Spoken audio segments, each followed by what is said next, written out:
Muy buenas tardes, sean todas y todos muy bienvenidos. Les damos la más cordial bienvenida y agradecemos su presencia en esta primera parte del cuarto bloque del Seminario Internacional hacia una nueva gobernanza costera, que está siendo organizado por el Observatorio de la Costa y el Centro de Investigación para la Gestión Integrada del Riesgo de Desastres, CIGIDEN.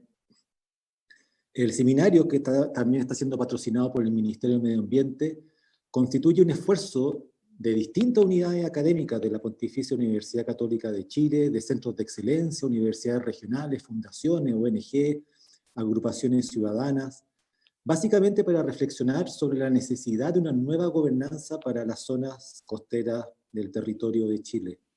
Así que le agradecemos a todas y a todos por conectarse a este webinar científico ciudadano, que está siendo además transmitido por el fanpage del Observatorio de la Costa, de CIGIDEN y también de la Fundación Terram.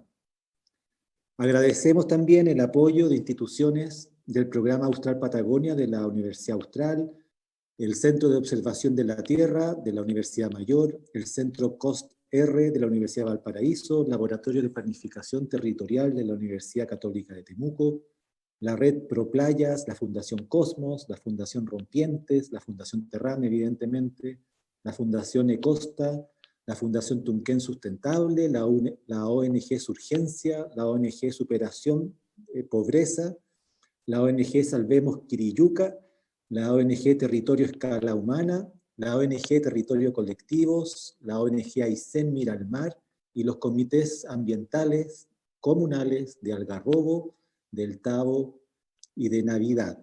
Un montón de asociaciones, colectivos, ONG locales que nos pone muy contentos de que estén hoy día en este seminario. Saludamos de manera muy especial a las autoridades, al público que nos acompaña hoy día y especialmente a los y las panelistas que de verdad son de lujo que tenemos en este bloque y a quienes iré presentando cuando le dé la palabra para su exposición. Creo que para introducir este bloque, este bloque de la sección que empezamos ahora, creo que puede ser interesante recordar que Chile tiene algo así como 6.435 kilómetros de costa. Un territorio, o mejor dicho, mejor deberíamos decir un maritorio, del que nos sentimos súper orgullosos y que, como hemos estado conversando en este seminario, requiere de cuidado, requiere de regulaciones y requiere de regulación. Y me parece, y creo que estamos todos bastante convencidos, que es absolutamente fundamental reconocer que estas costas, en toda su extensión y en toda su complejidad, han sido habitadas y han sido gestionadas hace miles de años por múltiples naciones originarias que han ocupado y que siguen ocupando estos territorios costeros, estos maritorios. Entonces, yo tengo la impresión, yo creo que reconocer esta ocupación y esta gestión indígena se vincula, por un lado, con reconocer el uso ancestral de estos espacios costeros, con las prácticas económicas, sociales, espirituales, que por milenios los pueblos originarios han hecho en las costas de sus territorios. Por el otro lado, también dice relación con entender que las comunidades indígenas han producido conocimiento experto sobre estas costas. Son experticias técnicas que han sido articuladas en siglos, ¿no es cierto?, de relación íntima, digamos, de relación constante y sostenida con estos maritorios, con estas costas, y que le han permitido a los pueblos originarios articular conocimientos sumamente ricos, pero que sobre la gestión y sobre la sustentabilidad de las costas. Sin embargo, estos conocimientos, ¿no es cierto?, no siempre han sido validados por una, digamos, una ciencia occidental, una ciencia estatal, una ciencia empresarial, que muchas veces se ha arrogado la legitimidad de la verdad, ¿no? La capacidad para hablar en nombre de la sustentabilidad, de qué es lo que es sustentable, por ejemplo, con respecto a las costas y otros espacios. Mi impresión es que el reconocimiento tanto de los usos, por un lado, como de los conocimientos ancestrales sobre la costa y sobre su sustentabilidad, se resuelve o al menos nos conduce a un tema que me imagino será súper importante en la conversación que tendremos ahora, que es la inclusión sustantiva de los pueblos originarios en la gestión costera. Yo creo que esa inclusión sustantiva requiere algún tipo de forma real y concreta de autodeterminación territorial. O sea, no podemos pensar que se va a incluir a los pueblos originarios en la gestión sustentable de la costa si los pueblos no reconstituyen su autodeterminación y soberanía en los territorios. Y tenemos antecedentes, evidentemente, como el convenio 169, como la ley Lafkenche, que yo supongo que don Adolfo Millagur va a comentar, pero la primera, el primero, el convenio 169, escasamente se aplica por las autoridades, y la segunda, la ley Lafkenche, aún tiene brechas más o menos importantes, precisamente con lo que respecta a los asuntos de soberanía que el propio convenio 169 estipula. Estamos en un momento, además, constituyente, constitutivo, constitucional, donde estas cuestiones deberían debatirse de cara precisamente a la sustentabilidad de las costas de Chile. Sin reconocimiento sustantivo de las primeras naciones, a las primeras naciones, tanto territorialmente como, digamos, epistemológicamente, yo creo que será súper difícil alcanzar la sustentabilidad social, cultural, ecosistémica y política, ¿no es cierto?, de las costas del país. Y yo creo que este seminario, y en particular este bloque, que lleva por título El uso ancestral en la costa chilena, visión de los pueblos originarios, es un espacio ideal para conversar de estos desafíos. Y comenzaremos dándole la palabra para pasar a nuestros panelistas, a Ludovic Burns-Tuki, que es tour operador de Rapa Nui, es surfista y es diplomado en gestión turística. Es además director ejecutivo de la organización comunitaria denominada Te Mau o Te Baikewa o Rapa Nui, Mesa del Mar, la cual está enfocada en la conservación marina de las aguas de la provincia de la isla de Pascua, Rapa Nui, y cuyo foco principal y cuyo logro principal ha sido el de trabajar para la creación de un área marina protegida que fue felizmente firmada el 27 de febrero pasado y que permitirá resguardar la pesca artesanal ancestral y deportiva con prácticas sustentables de la isla. Así que, Ludovic, te doy la palabra y tienes 15 minutos para tu exposición. Muchísimas gracias. Iorana korua ta atoa e te atua mana o te rangie e hangao mo hamaruru atu ki a koe o oe e vai mai te ora pourot mahana mo here tatoa ngarina.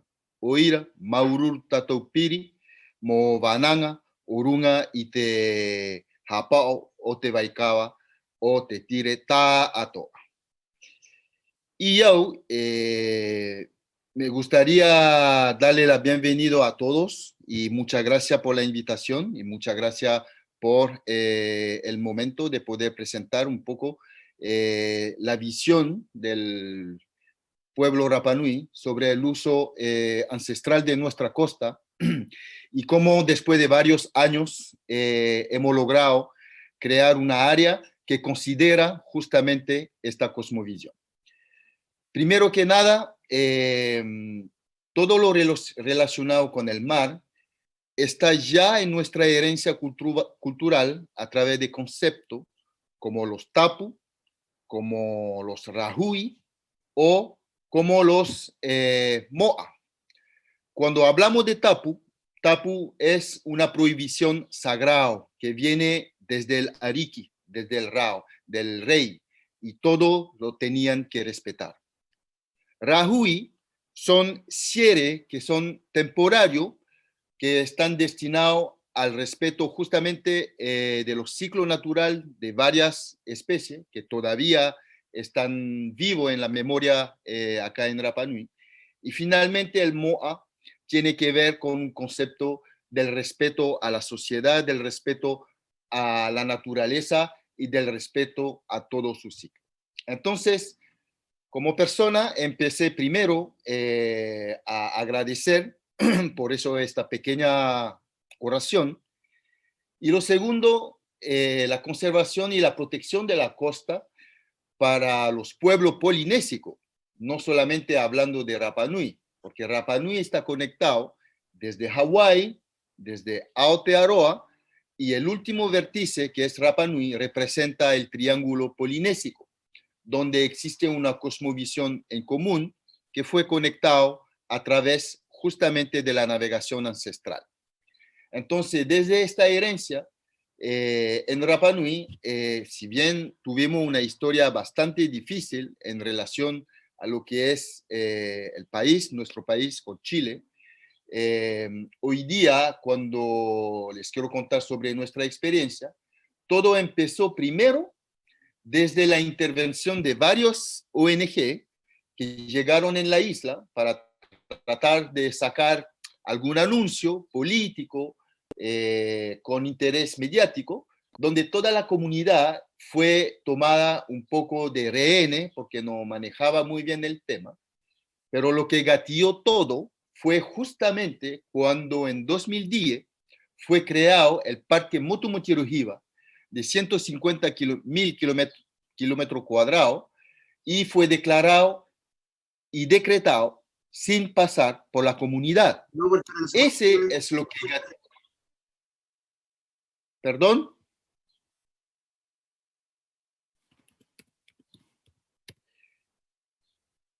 Este es lo que gatilló justamente el interés de la comunidad en generar este interés para el mar. Porque lo que salió ahí es que a quién le pidió permiso para hacer un parque, siendo que en 2010 se había modificado la Constitución y había puesto en marcha el convenio 169. Después de 4 años de movimiento social desde la sociedad civil y desde la comunidad, finalmente, gracias al apoyo de la municipalidad, se genera el primer Cabildo del Mar, donde ahí participan 333 personas de la comunidad para decir qué es lo que nosotros queríamos hacer con nuestro mar. De ahí salen 5 conclusiones. Y la primera que salió fue justamente de restablecer las leyes ancestrales, es decir, los tapu, los moa y los rahui. Lo segundo era de generar mayor educación. Lo tercero era de generar mayor fiscalización frente a la pesca industrial, que nuestro pescador veían la luz. El cuarto fue de generar un órgano que se haga cargo de todas las temáticas del mar, y en este caso sería un consejo del mar. Y finalmente, el quinto era de crear una área marina protegida que garantiza los recursos para el pueblo Rapa. De ahí nace nuestra organización Temau Tebaicaba, donde empezamos, con el apoyo de una ONG, empezamos a trabajar de manera un poquito más ordenada. Y en ese sentido, llega octubre de 2015, donde existe el Our Ocean, que es un evento mundialmente dedicado al mar, donde logramos que la presidenta Michelle Bachelet firma un protocolo de acuerdo que reconoce todo el trabajo comunitario que se habían desarrollado durante todos esos años y que finalmente, bajo el convenio 169, generará una consulta al pueblo Rapa Nui para pedir cómo querían proteger el mar. Cuando pasa eso, después de varios meses, fue muy complicado, pero igual nosotros estuvimos constantes en lo que es la aplicación de una área marina protegida que garantiza los recursos para el pueblo Rapa Nui. Finalmente viene la consulta que se hizo el 3 de septiembre de 2017, donde ahí es importante entender que acá en Rapa Nui, el convenio 169 se divide en 4 etapas. Existe una primera etapa de planificación, donde se invita a las familias, a las organizaciones a juntarse para planificar la consulta. Viene una segunda etapa, que es la entrega de información, y donde también, durante esta etapa, todas las dudas y lo que el pueblo Rapa Nui quería hacer con su mar, también estaba sistematizado. Y finalmente viene una tercera etapa, donde toda esta información, después de meses de entrega de información al pueblo, se sistematiza y llega a lo que se llama el diálogo interno. El diálogo interno, es decir, es solamente la comunidad indígena Rapa Nui, y donde se hace la elección de 5 representantes para después venir a la última etapa, que es la negociación con el Estado y finalmente la votación. En ese sentido, fui electo para negociar con el Estado, y es importante entender que en esta lucha económica que está detrás del uso de nuestra costa y de nuestro mar, una de las principales cosas que nosotros queríamos prohibir era justamente la pesca industrial y también la extracción minera adentro de las profundidades de la cadena de fuentes hidrotermales que existe alrededor de las 200 millas de Rapa Nui. Y en ese sentido, en esta negociación, prohibir una actividad industrial es anticonstitucional, es decir, no se puede prohibir un desarrollo económico de una persona o de una empresa, es anticonstitucional. Por lo tanto, en la negociación con el Estado, lo que salió es que, perfecto, no vamos a prohibir ninguna actividad industrial, ni siquiera una actividad de extracción de mineral. No vamos a prohibir nada. Lo único que nosotros queremos que se haga adentro de la votación y dentro del decreto es que toda actividad industrial que no está dentro de nuestra costumbre y de nuestra tradición Rapa Nui serán prohibidos. Entonces, a través de este acuerdo es donde pudimos, ¿cómo se llama?, excluir toda actividad industrial simplemente porque no está reconocido y no está dentro de nuestra tradición Rapa Nui. Y para complementar eso, tenemos herramientas a nivel nacional, como por ejemplo, los arte y aparejo de pesca, donde también ahí nosotros aportamos en modificar de que solamente se podría pescar de manera artesanal, tradicional y deportiva.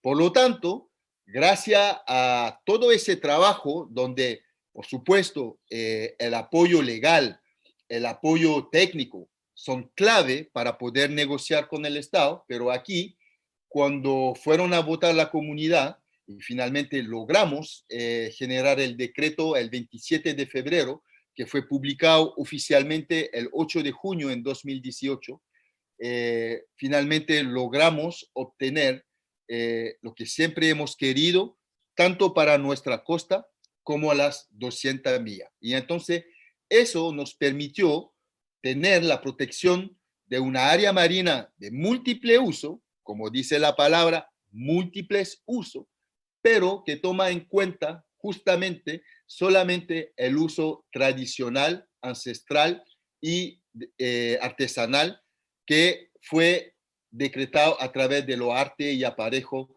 de pesca que se hace a través de una herramienta de subpesca. Entonces, hoy día lo quiero invitar a que ustedes observen el artículo número 6 del decreto de la área marina protegida de múltiple uso, que hace énfasis justamente en todo lo que yo acabo de compartir con ustedes. Es importante decir que debemos reconocer que ahí el Estado ha hecho un reconocimiento que yo creo que es histórico, simplemente porque adentro de la composición de lo que va a ser de lo que es la administración hoy día de esta área marina protegida de múltiple uso, contamos con una coadministración con 6 representantes electos Rapa Nui, con una representante de la Comisión de Desarrollo Rapa Nui y 4 representantes del Estado, en donde tenemos al Ministerio del Interior, el Ministerio de Defensa, el Ministerio de Economía a través de Subpesca y finalmente el Ministerio de Medio Ambiente, quien está a cargo de las áreas marinas protegidas de múltiples usos.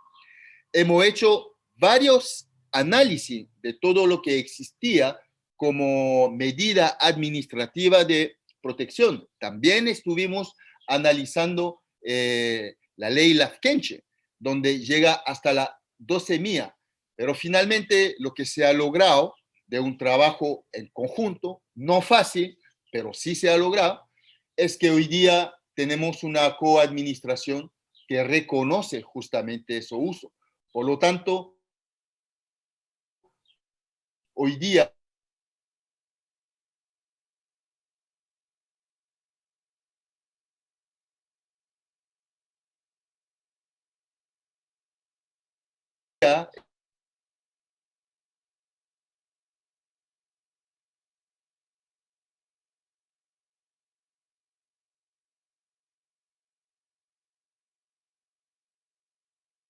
estamos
lamentablemente parece que Ludovic está con problemas de conexión. Vamos a ver si después podemos retomar la conexión con Ludovic y le agradecemos enormemente su aporte desde el territorio Rapa Nui. Y quisiera, para seguir adelante, quisiera invitar a don Adolfo Millabur, alcalde de la comuna de Tirúa, localizada en territorio Lafkenche, en la provincia de Arauco, en la región del Biobío. Así que, don Adolfo, seguimos con usted. Sí, hola, muchas gracias. Sí, que entiendo que estábamos en la previa hablando con el hermano de la isla Rapa Nui, que con la dificultad técnica que tenía, entiendo que eso fue lo que sucedió, pero bueno. Muchas gracias, Manuel, por la posibilidad de poder compartir con ustedes, con los que están acá en este espacio virtual, que se ha transformado en algo, una herramienta, por lo menos, que nos permite comunicarnos en plena pandemia. Quiero compartir, si me permite la tecnología, la pantalla con ustedes y ustedes me van diciendo si es que efectivamente es la que vamos a compartir. Entiendo yo que partí mal, parece que no está.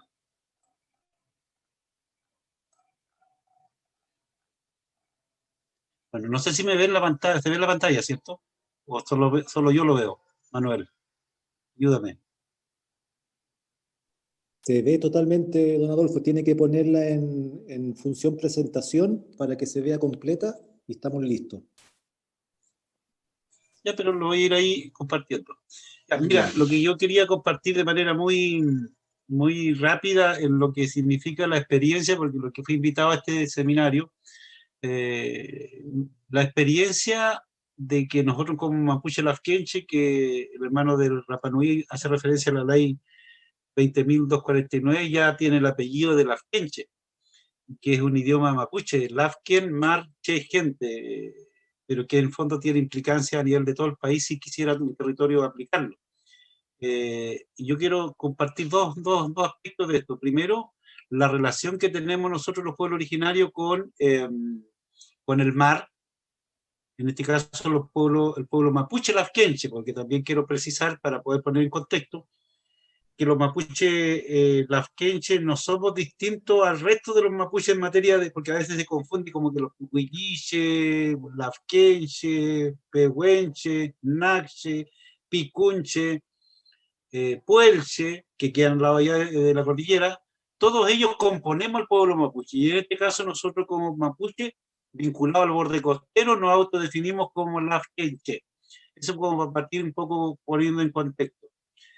Y lo primero que quería compartir, lo segundo que quería, o sea, lo que quiero compartir un poco el proceso que hemos vivido nosotros los mapuches del borde costero, desde la octava hacia el sur de las regiones, para enfrentar un problema que tiene que ver con la enajenación la enajenación con respecto así como sucedió con la tierra, también el mar de poco se fue de una manera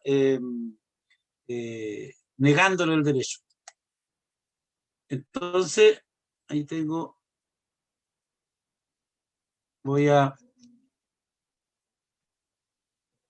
quiero partir diciendo de que como el hermano de Rapa Nui plantea su historia, cómo vivió él la relación con el Estado, nosotros queremos decir de que en 1855 el Estado comenzó sin previo aviso a los pueblos originarios quitándole el derecho al mar, porque comenzó a regular la relación del mar desde el punto de vista económico. Después en 1997, 1907, y la ley que yo creo que de otra manera nos tiene un poco amarrada, o el decreto de ley con fuerza de ley, el 340, que de otra manera en 1960 comienza a regular la relación del mar respecto de la vida en lo productivo.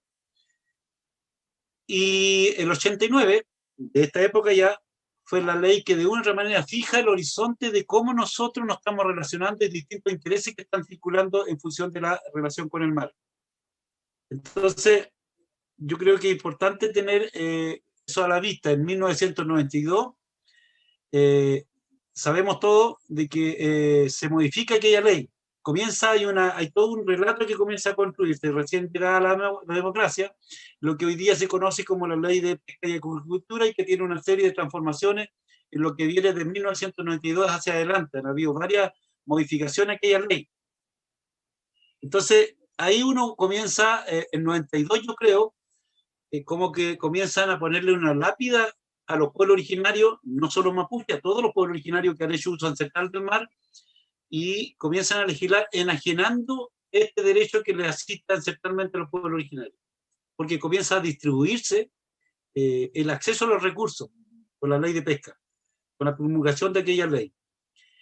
Y cuando se promulga la ley también en paralelo, en la misma época, la ley 19.253, que es la ley conocida como la ley indígena, entonces como que se producen dos situaciones paralelas. Se discutía la ley de pesca en el mismo parlamento, con la misma época, y luego se discutía la ley indígena. Y los movimientos indígenas, en este caso Mapuche, Aymara y todo, el norte también, comenzamos a entregar toda nuestra energía a reclamar nuestros derechos a través de esa ley. Y por el lado, en paralelo, se discutía la ley de pesca sin darnos cuenta los movimientos indígenas de la época de que había una legislación que estaba quitando un derecho. Fue así entonces de que al terminar de elaborar la ley indígena, como también la ley de pesca en ese momento, quedaron dos derechos, quedaron dos situaciones que quedaron al descubierto. Primero, la ley de pesca en ningún momento consideró el tema mapuche, del pueblo originario. Y así como se perdió la tierra en la época de la conquista y después de la pacificación de la Araucanía, en 1992 comenzó a perderse el derecho al mar de los pueblos originarios, de acceder a los recursos del mar. Frente a esa realidad que nos dimos cuenta ya por el 96, nosotros los lafkenche comenzamos a articularnos, comenzamos a organizarnos Y nos fuimos dando cuenta de que, por un lado, el servicio público, Serna Pesca, estaba promoviendo formación de sindicatos al interior de las comunidades indígenas. Y cuando comenzamos a sentir esa presión del Cernapesca, nosotros dijimos, ¿por qué tendríamos que transformarlo en sindicato lo que hemos sido siempre? Comunidad mapuche. Y ahí se produce el debate y comenzamos a reclamar este derecho que no podía enajenarse, el derecho a la pesca y a acceder al mar, no solamente en materia de pesca. Y producto de esa enajenación, diría yo, los lafkenches nos articulamos de manera muy precaria, eso ya por el 96, 97. De tanto comenzar a reivindicar, finalmente, recién en el 2005, nosotros como lafkenches nos tuvimos la oportunidad de juntarnos con la primera autoridad del país, después de intentar hablar con Elwin, después de intentar hablar con Frey, finalmente el lago nos permitió una reunión y le hicimos presente este problema. Y en esa reunión, muy accidentada, porque en ese tiempo el lago estaba aplicando la ley antiterrorista, con muchos mapuches presos, y nosotros los mapuches tuvimos con la disyuntiva seguir a conversar con una persona que estaba aplicando una ley muy dura con los pueblos originarios. Y tomamos la decisión de ir a hablar. Y en esa conversación, en La Moneda, acordamos de que tendríamos que haber elaborado un proyecto de ley. Porque Lagos fue muy elocuente en su presentación, el presidente Lagos, cuando dijo, si nosotros le echamos mano a discutir la ley de pesca que ya está aprobada, vamos a tocar muchos intereses. Entonces él recomendó a su equipo de que tendríamos que elaborar una ley paralela a la ley que ya estaba vigente, la ley de pesca. Y así entonces se formó un equipo de trabajo del gobierno y un equipo de trabajo de los pueblos originarios, en este caso los mapuches y la entidad lafkenche. Fue un trabajo muy duro, muy incomprendido de parte del Ejecutivo, sobre todo de los técnicos en un primer momento, con mucha desconfianza, y ese trabajo duró 8 meses. 8 meses duró ese proceso. La gran dificultad, si ustedes lo miran ahí, van a ver, la gran dificultad de comprensión en estas dos figuras geométricas. Por un lado el círculo y por otro lado la pirámide. Y el Estado está configurado así, todos entendemos que el presidente es la máxima autoridad y el Estado se organiza piramidalmente, pero además la particularidad de que nos dimos cuenta en el aprendizaje de esta conversación de 8 meses, de que el Estado para cada cosa le hace una ley. Para regular la parte superficial de la tierra, una ley, para el mar otra ley, para los recursos del mar otra ley, para las playas, para el subsuelo. O sea, tiene una ley particular para determinadas cosas, muy específicas. Y en cambio la cosmovisión de los pueblos originarios, particularmente nosotros los mapuches, tenemos una cosmovisión integral, interdependiente. Entonces la discusión que se produjo durante esos 8 meses fue como el permanente desencuentro de que los viejitos, nuestros antiguos, nuestros quintes, nuestros sabios decían, ¿cómo lo van a separar la tierra del mar? Si el Mapu es uno solo, nosotros somos parte de ellos mismos, entonces ¿cómo vamos a hacer una cosa especial para el mar? Nos decían. Bueno, pero después tuvimos que hacernos entender con nuestros propios 15, pero por otro lado también tuvimos que hacernos entender con la institucionalidad del Estado. Fueron 8 meses de aprendizaje mutuo. Y ahí yo creo que quedó a prueba la paciencia y la tolerancia y, diría yo, la capacidad de poder avanzar en una dificultad muy compleja. Porque ustedes entenderán que entrar el círculo en la pirámide no es fácil. Y al revés también. Entonces ahí hubo una dificultad de comprensión enorme. Así fue que ese fue el principal dificultad de entendimiento que tuvimos. ¿Cuáles son los usos que logramos hacer entender a la institucionalidad del Estado con su equipo de expertos de todas las especialidades que hay, abogados, especialistas del área marina, especialistas del área también sociológica, y nosotros con nuestros propios técnicos que fueron muy, muy leales con nosotros multidisciplinariamente, y ahí logramos que en esta ley se contemplen usos de tipo religioso, alimenticio, por cierto, que es la soberanía y seguridad alimentaria, medicinal, usos productivos, usos meteorológicos, que para algunos no tiene importancia, pero por nosotros como mapuche el mar nos da señales meteorológicas y es parte de nuestra cosmovisión. Por cierto, también usos domésticos, que son de otro tipo. Esos fueron los tipos de uso que nosotros dijimos que debería llevar para poder demostrar el uso consuetudinario. Deberían tomarse en cuenta aquellos usos que yo creo que la ley contempla. Como ya lo dije, esas son fotos del recuerdo, donde estuvimos participando con el Congreso muchas veces. Nosotros tuvimos 5 años en este proceso, por lo menos, que nos íbamos una vez a la semana a participar del debate en las comisiones, como también en las relaciones con los partidos, con los parlamentarios, con el gobierno, y fue un intenso trabajo de conversación con los distintos espacios de diálogo que nos se dieron ahí.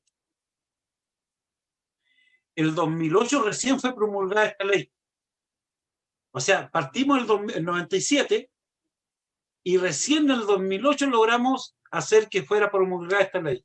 Pasó el gobierno de Lago, porque fue el proceso antes, el 92 partió nuestro problema, y luego vinieron el presidente Elwin, el presidente Lagos, Frey, y luego la presidenta Bachelet, y recién la presidenta Bachelet promulgó la ley. O sea, pasamos varios gobiernos discutiendo el tema y finalmente, afortunadamente, logramos la promulgación de nuestra ley, más conocida como la ley Laqueche, que tiene un número que es la 20.249. ¿Cuáles son las características de esta ley? A nuestro entender, y lo que también contempla en su letra, de que la exclusividad les pertenece en materia de uso constitucional a las comunidades que soliciten los espacios. Es de carácter voluntaria la solicitud, es asociativa, respeta los derechos constitucionarios, y eso lo pusimos en rojo, ya se los coloco en rojo, porque esa fue la negociación. La legislación hoy día, el que tiene mantiene, esa es la lógica de la legislación chilena. Entonces era muy difícil los que ya tenían derecho consumado poder discutir ese derecho en una nueva legislación. Así que la ley también contempla que el que tiene derecho de concesiones, por ejemplo, mantiene ese derecho. Es gratuita. Eso es muy importante, que es gratuita la concesión que se solicite de espacio costero. Pero lo pusimos en verde intencionalmente porque es de uso compartido. Y como este seminario tiene esa intención de ver cómo hacemos de la gobernanza una oportunidad para poder relacionarlos de mejor manera con el océano, en este caso Pacífico, yo quisiera que ustedes pusieran mucha atención en eso. Que esta ley, yo creo que es la única ley en Chile que se hace cargo de demostrarle al país, los pueblos originarios, de que todo lo que han hecho con nosotros no queremos lo mismo con los otros, de excluir, de discriminar, de imponer derechos, sino que cuando nosotros decimos que tiene que ser un derecho compartido, un uso compartido, le estamos diciendo al país, a todos los otros usuarios, que no solo un pueblo tiene derecho a comer, todo el mundo tiene derecho a comer.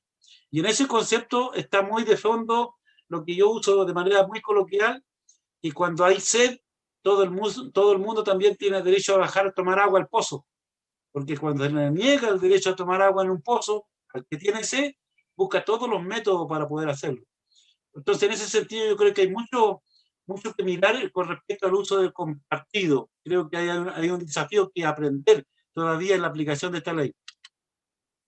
¿Cuáles son los aspectos cuáles son los espacios físicamente que yo creo que la ley tratamos de graficar? La ley contempla terreno de playa, la playa y mar territorial hasta 12 millas. Esos son los posibles. Las comunidades pueden solicitar esos aspectos importantes. Y ahí yo quiero dedicarle un poquito más, no sé cuánto tiempo me queda, pero una oportunidad. Los espacios costeros marinos de pueblos originarios, a nuestro entender, son una oportunidad para la gobernanza del territorio. No voy a entrar más en detalle qué significa el concepto de espacio costero marino de pueblos originarios, porque cada palabra tiene un contenido y una fuerza y sobre todo un debate que se dio. Cuando hablamos nosotros de espacio, estamos hablando físicamente. Costero, restringimos al borde costero. Marino, al mar, de pueblos originarios, la primera ley, y todavía la única, y espero que sean más, sobre todo en el proceso de una nueva constitución que se tiene que redactar, que contempla el concepto pueblos originarios. Hay un precedente histórico que esta ley contempla el concepto en la ordenanza, en el ordenamiento jurídico chileno, pueblos originarios, ni la propia ley indígena lo contempla. Y cuando discutíamos con el gobierno, y especialmente con los técnicos del gobierno, ellos se oponían, sobre todo los técnicos se oponían, y a ellos les quiero transmitir a ustedes como técnicos, como investigadores de este caso, de este tipo de cosas, ellos se oponían que pusiéramos nosotros pueblos originarios, porque decían que no estaban en el ordenamiento jurídico. Pero además también decían, se sentían con el derecho a representar a los parlamentarios que están en el Parlamento, porque decían, si nosotros colocamos esas dos palabras, pueblos originarios, yo recuerdo muy bien, eso le va a ser rechazado en la Cámara de Diputados y va a ser rechazado en la Cámara del Senado. Pero ellos, los técnicos, los expertos en legislación, pero no los legisladores. Entonces, en algún momento le dijimos a ellos, oiga, pero que lo digan ellos, coloquémoslo, que lo digan ellos, los parlamentarios. Y el resultado fue que los parlamentarios dijeron que están de acuerdo. Entonces, ¿qué les quiero decir también? Que muchas veces los técnicos se ponen como obstaculizadores de los sueños de los pueblos, y especialmente de los pueblos originarios. Entonces ahí nosotros elegimos la elección de ese impasse. No se opongan a las aspiraciones de los pueblos, solamente facilítenlo. Y se atrevieron a colocarlo en la letra de la ley y pasó. Entonces tenemos la única ley que dice pueblos originarios en el ordenamiento jurídico de Chile, aparte del 169 que también habla de nuestros derechos. Bueno, volviendo al punto de la oportunidad de una gobernanza en el maritorio. Cuando yo le decía que esta ley tiene varios aspectos que son incomprendidos por la academia muchas veces, sobre todo por algunos actores, especialmente la pesca industrial. ¿Qué dice esta ley? Primero, que se le asigna a una comunidad o una asociación de comunidades. Después, que es gratuito y que ha tenido una concesión. Pero también la ley dice de que tiene que hacerse un plan de administración, que no es plan de manejo. Una vez establecido el plan de administración, se tiene que hacer un plan de manejo por cada uno de los usos que tienen que hacer. Son cosas distintas. Y en el plan de administración, la ley dice que tenemos que ser capaces de poder conciliar, interactuar con todos los otros usuarios del espacio que se solicita. Y yo creo que ahí está la oportunidad de una gobernanza, diría yo, moderna. ¿Y qué han dicho los industriales cuando se publicó esta ley, cuando se les dificultó de seguir haciendo lo que les da la gana, como siempre? Entonces presentaron esta ley como un problema más que como una oportunidad.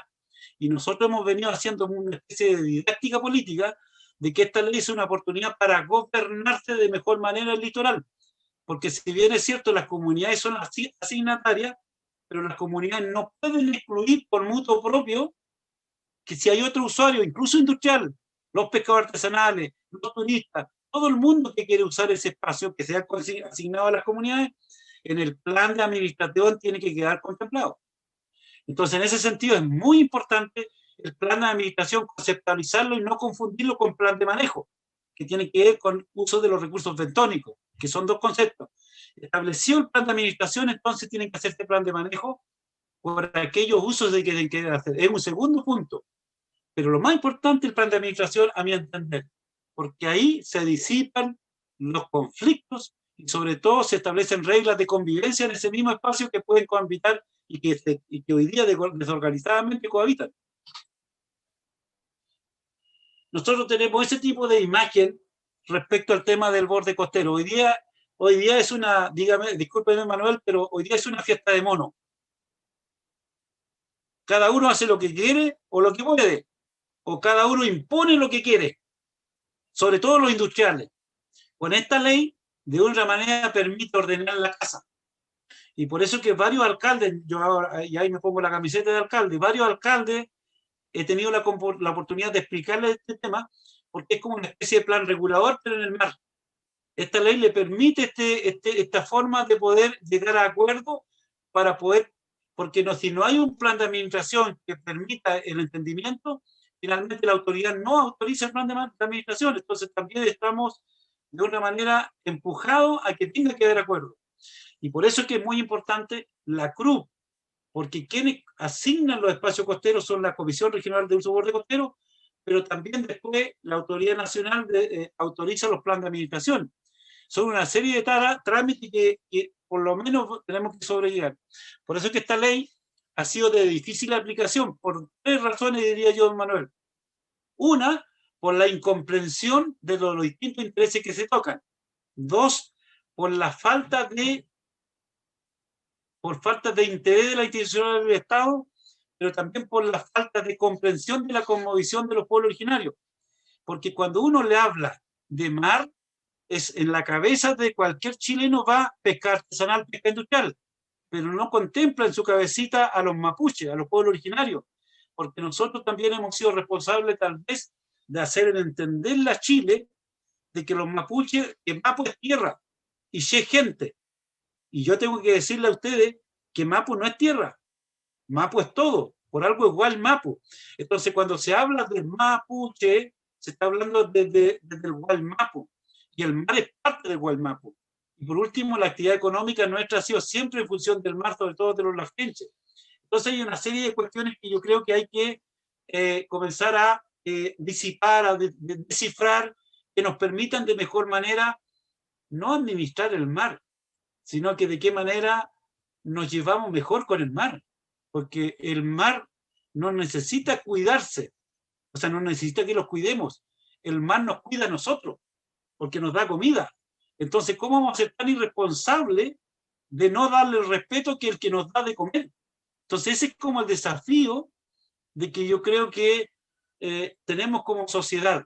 Y ahí tenemos una pequeña experiencia de lo que estamos haciendo en Tirúa, en la única comuna que ha logrado las 12 millas, y ahí los distintos actores, yo quiero finalizar con este tipo de imagen, que ahí en el trabajo que hemos hecho en Tirúa, hemos sido capaces de convocarnos los distintos actores que aparecen ahí para ponernos de acuerdo de qué manera respetamos el mar, más que cuidarlo, porque el mar se cuida solo, sin nosotros podría estar feliz el mar, sin los seres humanos. Entonces el mar yo tengo la impresión que se cuida solo.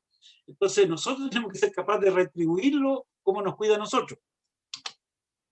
Eso es como más o menos lo que contempla el plan de administración. En el artículo 9 del reglamento del plan de administración tenemos que ser capaces de conciliar los distintos actores y los distintos intereses, incluso aquellos intereses que a veces son avasalladores y que van en contra de los nuestros, pero tenemos que ser capaces de entendernos porque todos tenemos derecho de otra manera a la coexistencia.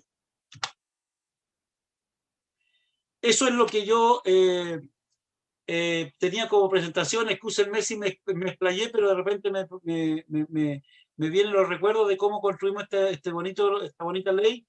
Solo terminar diciendo que ha sido muy difícil la comprensión de los otros actores, ya sea industriales, algunas veces los pescadores artesanales, pero poco a poco se dan cuenta que es una oportunidad de gobernanza y sobre todo a la institucionalidad del Estado, que le cuesta mucho poner la atención que corresponde a este ejercicio de llevar adelante la aplicación de esta ley. Muchas gracias por escuchar. Muchas gracias a usted, alcalde Millabur, por darse este tiempo. Es un privilegio contar con su exposición, así como es un privilegio poder contar con nuestra próxima panelista. Queremos dar la bienvenida a Leticia Caro. Leticia es representante de la comunidad Cahuéscar, de los grupos familiares nómades del mar, y miembro de la comunidad Escahuéscar por la defensa del mar. Estamos súper agradecidos, Leticia, por su presencia en este seminario, y le dejo sus 15 minutos. Muchas gracias. Gracias a ustedes. Cheque Clayep, Coanac, Ascatel Saye Wolpax, Cahuéscar Selasyanak. La verdad es que mi poder de oratoria es bastante básico, pero haré lo que pueda. Voy a compartir pantalla.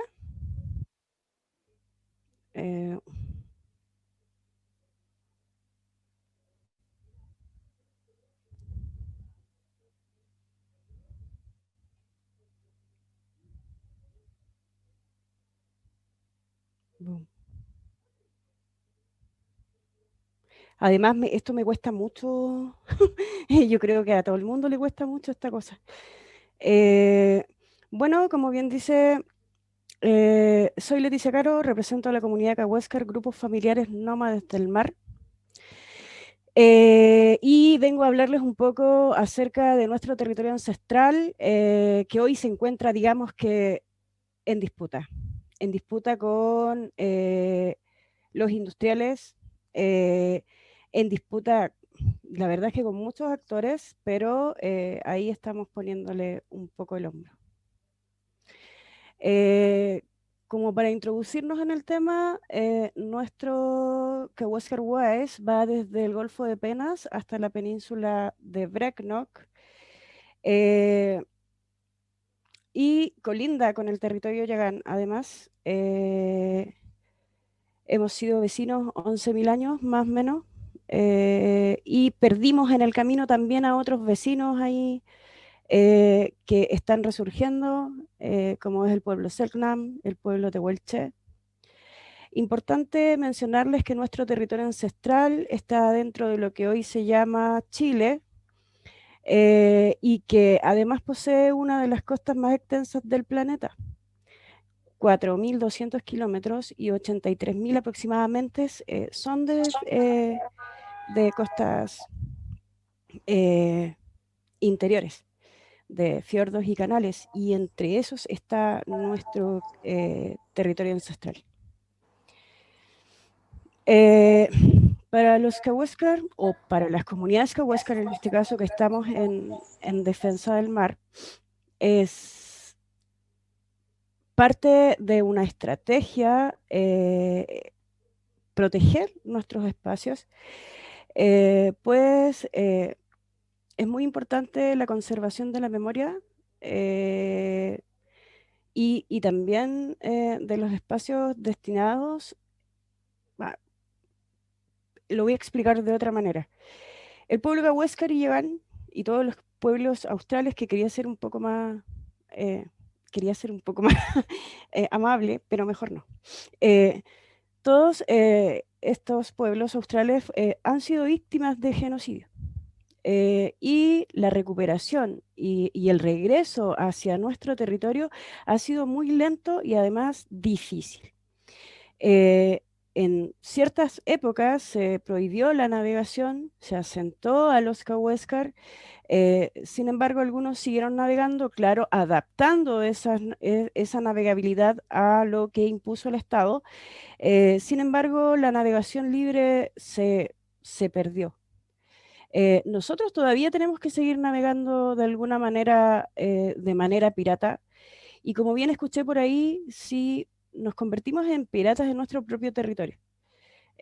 No podemos cazar, no podemos desarrollarnos dentro del territorio. Para subir a los niños a las embarcaciones hay que tener una cantidad industrial de permisos.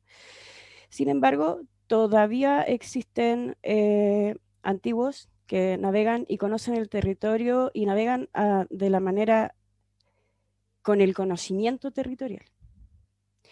La defensa de nuestro territorio también tiene que ver con la recuperación de nuestra identidad, tiene que ver con mantener las actividades de subsistencia, como es la pesca, caza, recolección, y también, muy importante, el acceso del derecho que tenemos del uso de nuestro mar ancestral.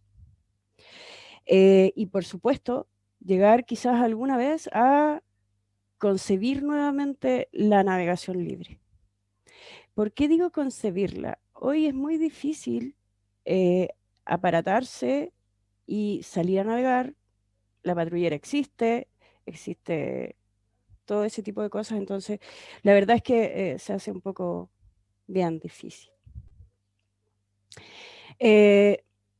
Tenemos que recordar que hoy el Estado de Chile posee políticas neoliberales que además agudizan el problema de las comunidades Cahuéscar.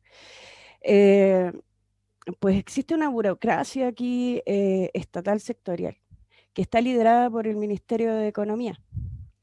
también por la Subsecretaría de Pesca y diferentes servicios en realidad hay que la Subsecretaría de Fuerzas Armadas, etcétera, que además impulsan la expansión de la salmonicultura sobre nuestro territorio, el que hoy, además, en cierto espacio ha sido destinado a zona de sacrificio.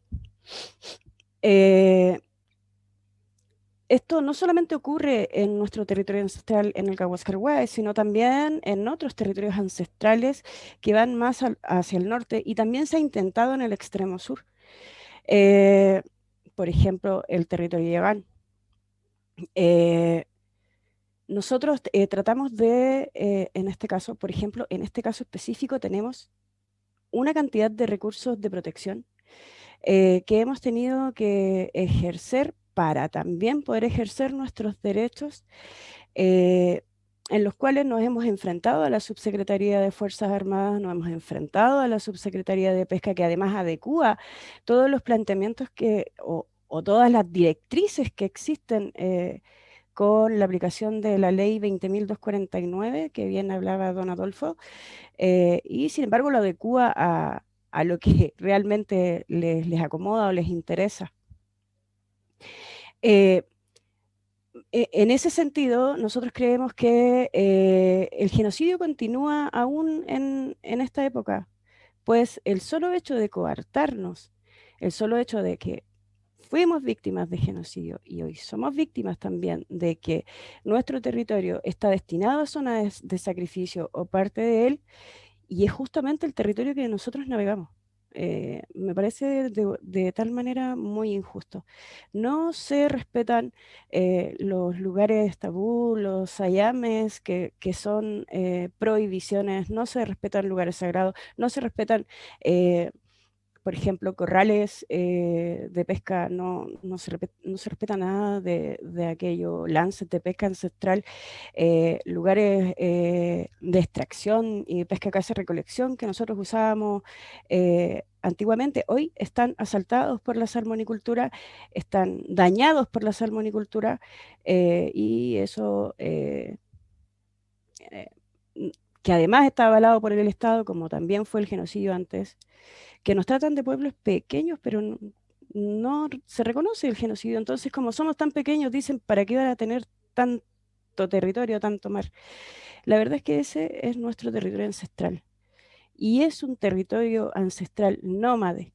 Y para esos territorios ancestrales nómades existen disposiciones en el convenio 169 que son específicas para los territorios ancestrales o itinerantes. Nosotros creemos que para construir una nueva ley de pesca, tengo un torpedo acá, porque esta no me lo... una ley de uso compartido del borde costero, se necesita enfrentarse a nuevos desafíos, mirar a los territorios indígenas y sus formas de ver el mundo y su forma y su visión, porque además las visiones también se van acabando y eso es muy peligroso para nosotros.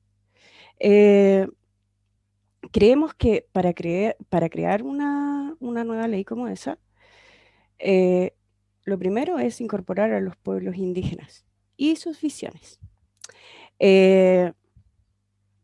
También, más que lo que se ha dicho o lo que se propone, creemos que este es un proceso político, cultural y de poder, y que debiera cobrar vital relevancia en el actual proceso constituyente. Tenemos la ley de privatización de las pesquerías, por ejemplo, que es necesario abordar y quizás echar abajo, yo no sé cómo, pero hay que tratar. Por ello es clave dar la primera lucha en lo territorial, ancestral y cultural, y es lo que estamos haciendo nosotros hace algunos años ya, pues pensamos que parte de la reivindicación de las memorias de nuestros antiguos yace allí, y de la única manera que vamos a conseguir aquello es invocando su memoria. Muy cerquita de donde están esos elefantes hubo un hundimiento de un pontón hace más o menos un mes. Hemos estado tras la huella de cualquier tipo de contaminación que se pudiese producir ahí. Ese es un lugar tabú, Nayames. Y la verdad es que sí hemos tenido algún acercamiento ahí con quienes tienen que fiscalizar y eso. Pero nos ha costado mucho, porque de todas maneras, si nosotros no andamos detrás, ni siquiera se entiende que existimos. También tenemos este proceso político empresarial que quiere impulsar la industrialización de los territorios ancestrales y de uso común. Entonces, nos preocupa sobremanera esta situación, pues se pretende tener una mayor producción de salmones al 2032 y hay una proyección para ello. Y hay asociaciones con entidades gubernamentales que la verdad es que son preocupantes, como por ejemplo Corfo, Salmón Chile y Salmones de Chile.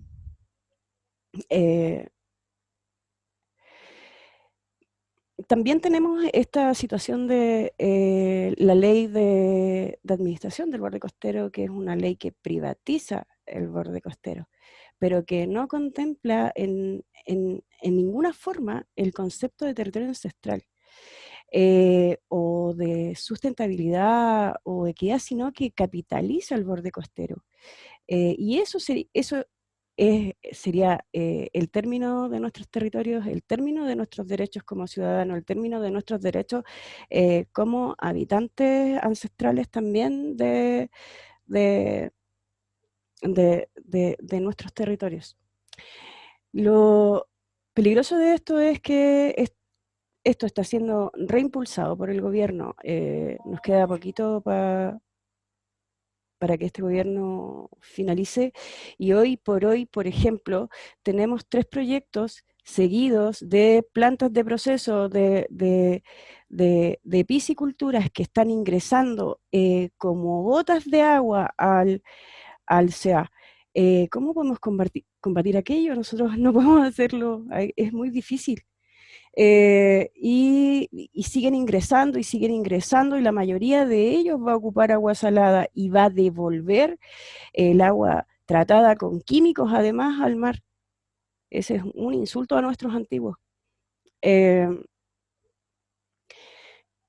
Para una futura regulación en la administración democrática y equitativa, la participación de los territorios ancestrales en Chile, nosotros creemos que es muy importante que la ley sea sometida a una consulta indígena a través del convenio 69 a los pueblos costeros.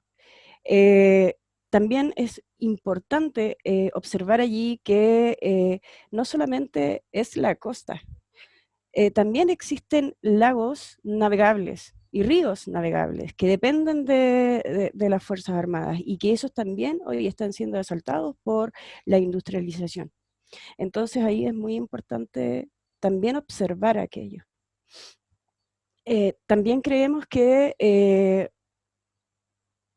esta nueva administración de la costa debería tener un carácter público, pero además donde la ciudadanía tenga derechos y que su decisión sea vinculante.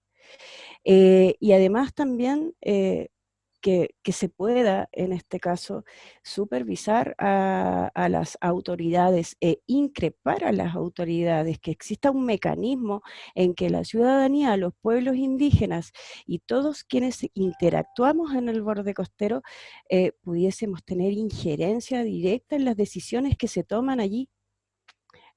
Pues nuestro territorio ha sido sometido a transnacionales, a poderes económicos que realmente nosotros no podemos manejar y que en el fondo le entregan soberanía a extranjeros. Sin embargo, a los que son habitantes ancestrales ni siquiera se les ve.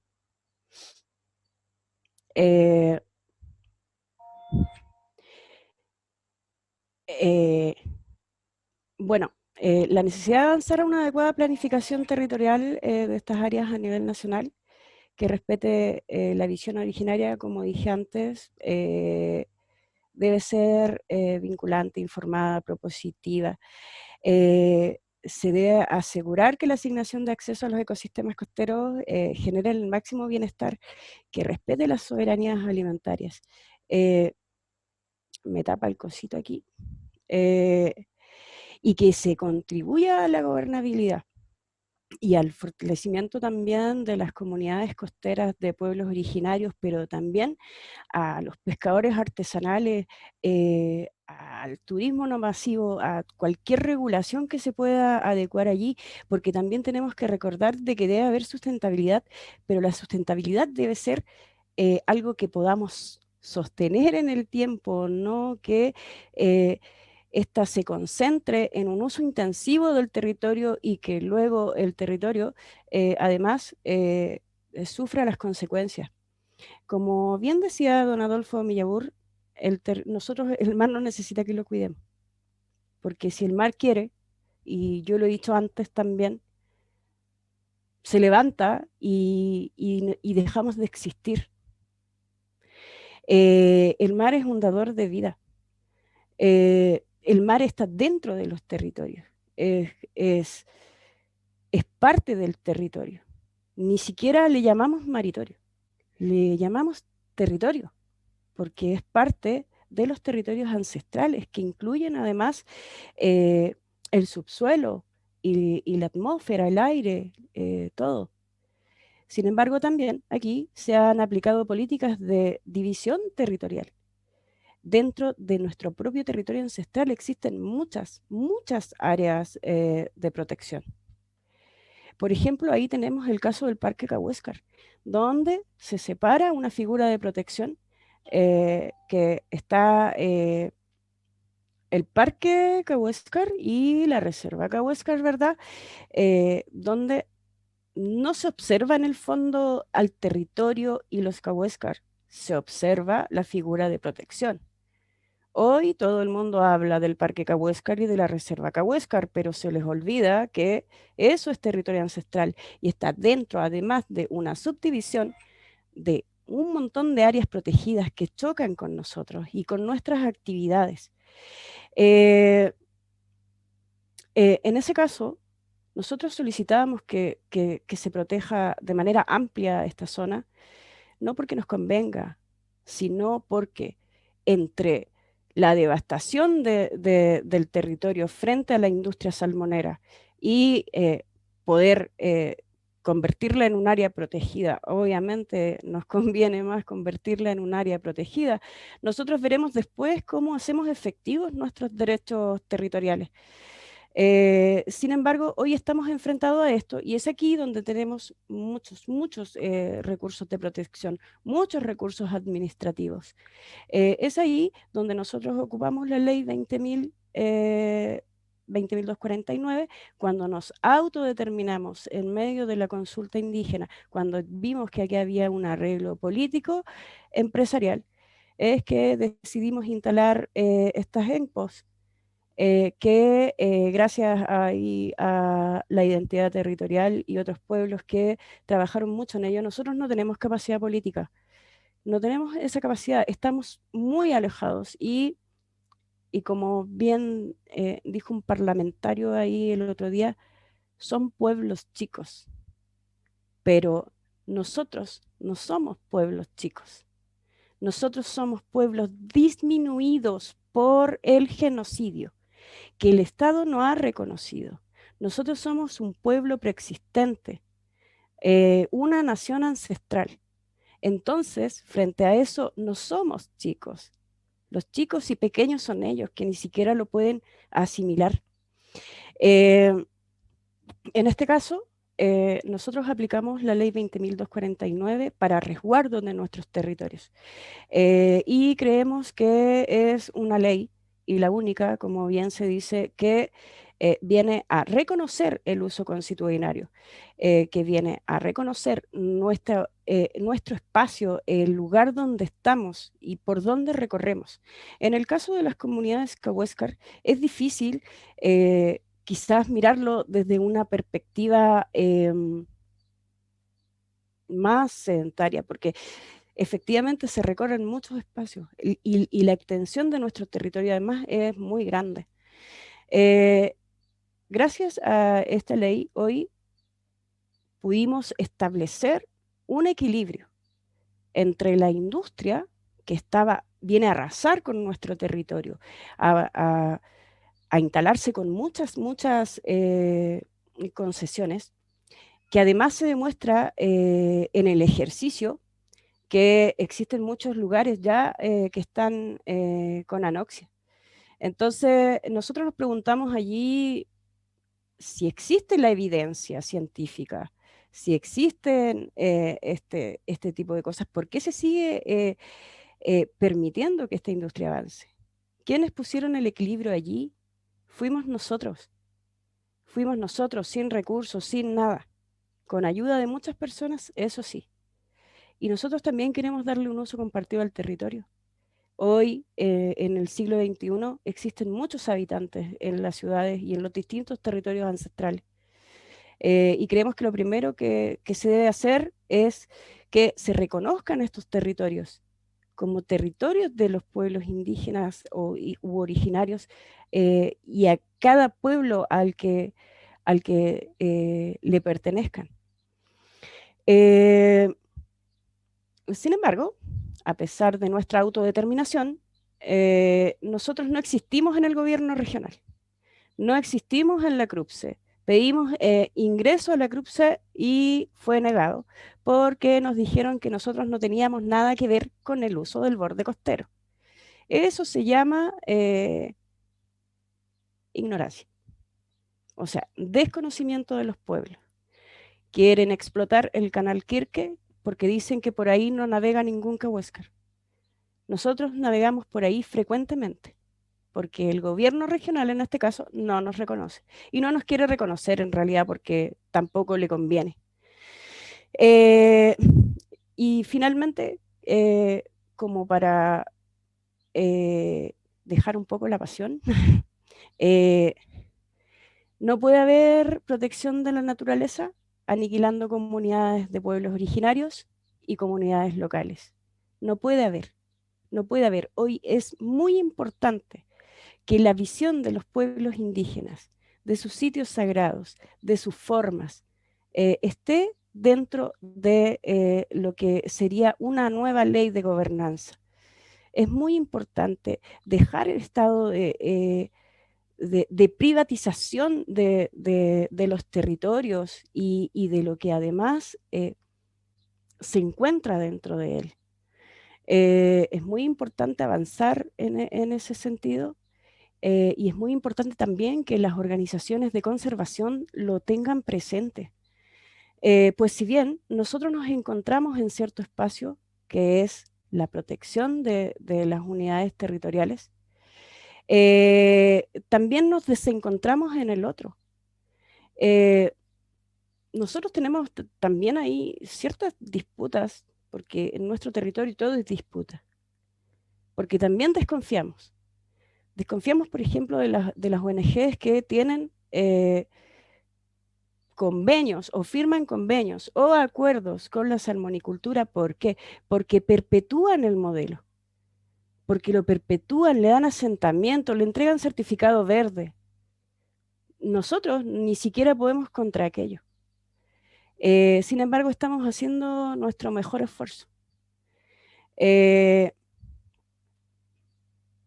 Y bueno, somos los cahuéscar que defendemos el mar.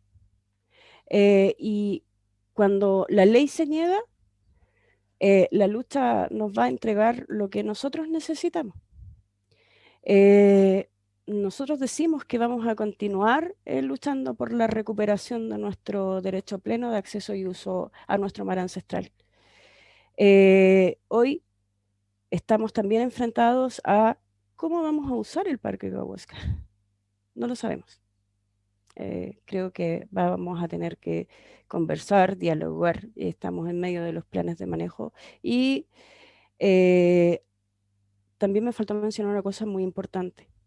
El Contralor, cuando se manifiesta por la Reserva Cahuéscar, ha dicho que la acuicultura no debía desarrollarse en una reserva. Sin embargo, eso también se desconoce. Cuando nosotros pedimos un pronunciamiento a Contraloría, los servicios ven y lo aplican. Cuando Contraloría da un dictamen en contra de la industria, se buscan miles y millones de formas de evadirlo. Eso también tiene que ver con una capacidad, que es la capacidad monetaria que se tiene para tener un montón de abogados y formas, y también lobby político. Nosotros queremos el mar Cahuéscar libre, nuestro territorio Cahuéscar libre, el Cahuéscar Guáez libre, queremos navegar libres. Y queremos también, y vamos a tratar de hacer lo posible por avanzar a que la industria salmonera o se retire de nuestro territorio o aprenda a convivir en los espacios de manera sustentable.